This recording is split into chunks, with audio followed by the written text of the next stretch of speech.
Hi friends! So kay Dr. Gary Smalley naman tayo during that class. So we're trying to study the Word of God through the book of Gary Smalley. So solving the problem of the source. So ano ba yung source ng problem natin? Parang we have to define. So sabi ni he's not a doctor parang, Gary Smalley, yung doctor yung anak niya. Ni Gary Smalley is that we have to solve the problem at the source. Ano ba yung source? What is the source of problem? Usually, the source of our problem is pride.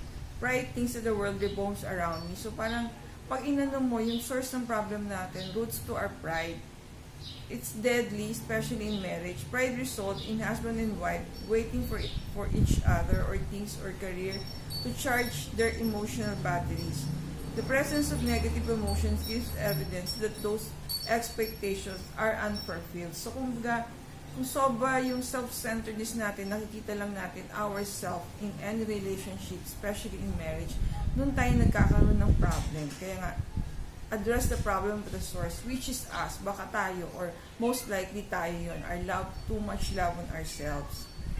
So they can't be happy without a bigger salary or better job that would allow them to buy a bigger house. So minsan we compare ourselves. Bakit siya mas malaki yung bahay? So meron siyang inano na friend na in-example dun sa story, this is chapter 18. Sabi niya, meron siyang friend, si Al and Joe.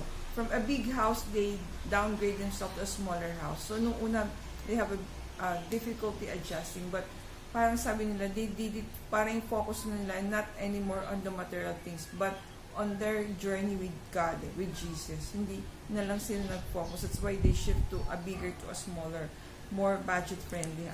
Kesa kumbaga, rather than having debt na you will find difficulty paying, so they just downgraded to a lower and more budget-friendly house para mas easier for them to focus on their career. No? To be complete, I need someone more than God and the mate He has given me. Do you see the pattern? It's the same with envy, jealousy, lust, hurt feelings, fear or worry, loneliness, and anger. Each of these emotions at its core reveal our selfishness. So, again, envy, jealousy, lust, hurt feelings, fear or worry, loneliness, and anger. So, parang sinasabi, at the bottom of this is ourself. And they tell us that we're expecting someone or something else to meet our goal, but they aren't cooperating. So sabi niya, as long as I concentrate on me and my emotion, I sever my connection with God and His resources. So, kumbaga, if we focus on ourselves, parang nawawala yung God in our life, or which is the source of our life. God is our source. So, we become astray kasi we focus so much on ourselves. But it's much easier and healthier when both recognize their pride and yield their expectation to God. So, surrendering something to God. So, sabi niya nga, Gary Smalley, honesty is the best policy. So sabi niya, people admire him not because he has a doctorate, but because he was honest. So, meron siyang story na nakunento dito na while they were constructing yung house niya, they were using a bulldozer. So, parang na-curious siya in using this bulldozer. So, ginamit niya, but hindi niya alam na lagpas na siya doon sa perimeter ng ibang property na yung naputol niyang trees at saka nasira niya yung fence, hindi na para sa kanya. So, the next day, the owner of that property approached him. Sabi, do you know anyone who was using the bulldozer yesterday? Kasi nga nasira nga daw yung fence niya. So, first he was tempted to just say na yung construction nga ang may fault. But sabi niya, no, I have to admit this kasi kumbaga, I will sin if I will tell a lie. So, inamin niya. And sabi niya, I will just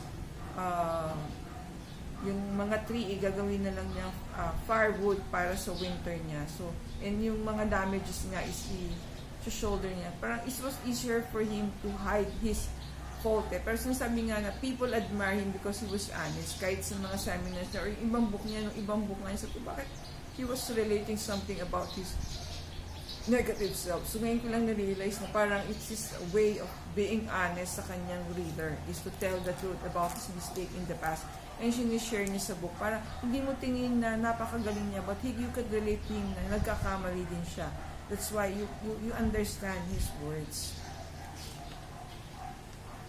So sabi niya, here is the same lesson I have to learn. God is the source of life. Pride, in essence, tells God that we know better than He does what makes a quality life. So sabi niya, believing that any of your opinions, thinking patterns, and concern are somewhat better, higher, or more important during your mate is the biggest killer of love. So parang sa marriage, hindi kung sino yung magaling. Both of you are in the partnership. So you have to be both heard, listened to, and given the chance to share yung yung strategies or whatever you want to do in your marriage. No? So yet our lives and marriage should be enriched when we allow God to shine His light in these secret corners of our lives. So kasi lagi ina-emphasis ni Gary Smalley, ni Mr. Gary Smalley, that God is the source and which will make us more abundant and more joyful. Kaya nga joy that lasting on every day. If we put God at the center or the source, we treat Him as the source of the life. Sabi niya, Lord, thank you that my life is not about my career. Rather, it's about knowing and pleasing you. When I take my eyes off on me and let you energize me, you give me work that provides meaning. But I know you are the source of my life, not my work. So, kumbaga, he was telling us na hindi lang trabaho, hindi lang family, but if we put God at the center of everything, babalik din sa atin yung joy in our family, in our work.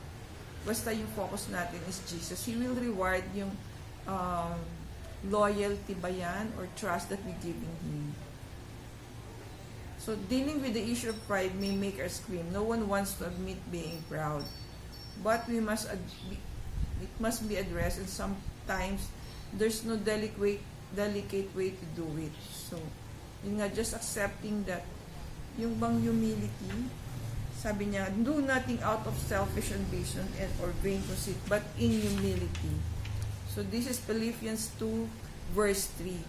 Considers other better than yourself. So admitting na hindi ikaw yung best, someone is best than you, na matututo ka from that person, that person will guide you, that person will be there to mentor you.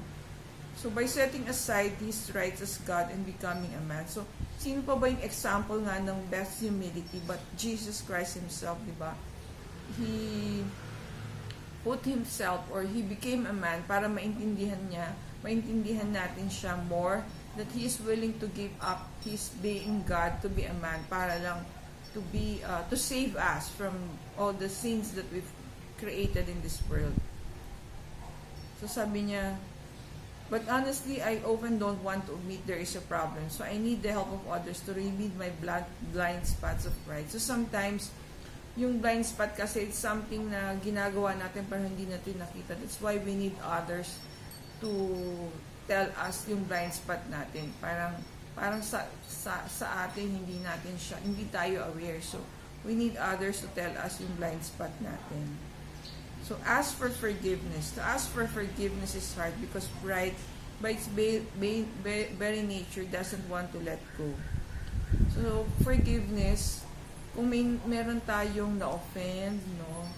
So, kung may mga na-offend po ako, my dear viewers, na who are part of my work before, sorry po. Probably it's part of my work, hindi ko po sinadya. But, please forgive me kasi baka po ako hindi ko na alam nagawa ko yan but ikaw galit ka pa rin sa akin.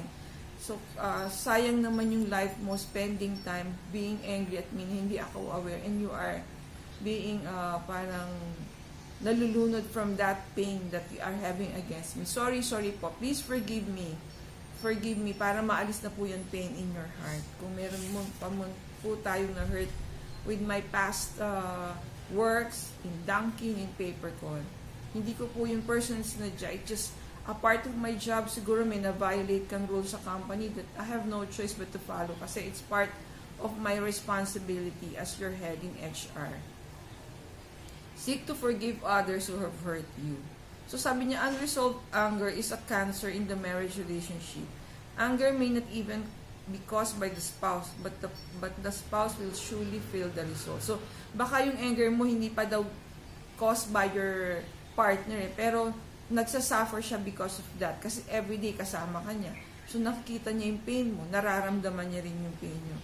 So, anger develops when negative emotions are allowed to fester. So, yun nga wag nating to get that pain or anger stuck in us or yung maging embedded or maging part of our life. Kasi nga, tayo yung unang-unang naapektuhan ourselves. We may have health problems or health issue or we are hard or difficult to live with. So, stop na po natin yan. And there's only one way to cure this cancer, this unresolved anger. Forgiveness. So, mahirap pong magpatawad. I know that. Marami na rin po tayo may mga na-encounter na rin po tayong mga ganyan. But, we have no choice. Kasi if we will not forgive, tayo po yung affected. We are the one who, yung nga nalulunod po dun sa negative emotions na to. So, forgiveness is releasing from the pain that binds us. So, pakawalan na po natin yan so that we can move on and enjoy yung life na binigay sa atin ni Lord. Marami pa pong gusto si Lord na pagawa sa atin. Thank God that He is the source of life. Thanksgiving acknowledges that God is the source of life. It is much more enjoyable to live with a thankful person. And there's so much to thank God for if we know where to look for. So, minsan po dahil because of this negative unresolved anger, nalulunod po tayo dun sa anger, unresolved anger with us. Hindi po natin na-appreciate what is among us, probably our children or even our spouse or even ourselves. Baka hindi na rin po natin appreciate kasi nga po we are nalulunod po tayo dun sa unresolved anger niyo. So let go, sabi nga, let's forgive and appreciate kung ano po ba yung binigay sa atin. Daily we can go to the source of life. We can return to the source of joy. Think how great it would be if we could use everyday trials, both great and small, to draw us closer to God. Stay safe, everyone. God bless you all. Thank you for watching. Please subscribe to support our channel.